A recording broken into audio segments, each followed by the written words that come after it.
大家知唔知紙精可以補落去紙精洞嗰度咧？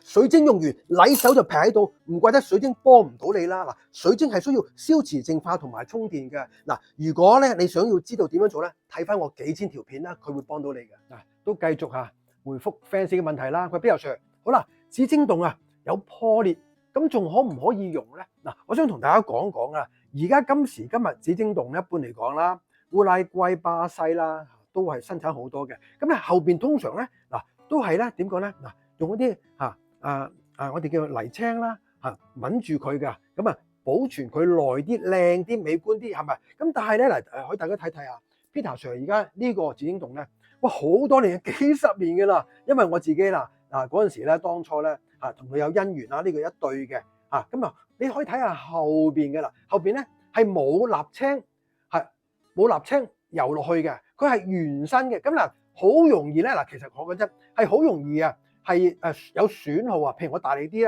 掂一掂佢咧，佢都會甩青嘅。因為點解？我哋香港會比較潮濕啦咁好啦。咁有時如果咁嘅情形，咁點咧如果你話真係一瀝青得咗，而裏邊冇事咧係唔影響佢嘅力場或者叫磁場嘅咁如果有問題，我哋通常都係睇人為定話佢係本身係一啲即係甩咗出嚟咁如果你話人為，當然係可能要回歸大自然啦。咁但係如果唔係，佢真係有啲人甩青係啦。咁但係如果喺出邊咧，其實大家唔需要擔心，唔需要。但係如果喺裏邊咧，當然係要問題啦。咁但係如果喺旁邊好似呢個缺角咧呢個咁咪唔美觀咯，可能能量會有受損咯。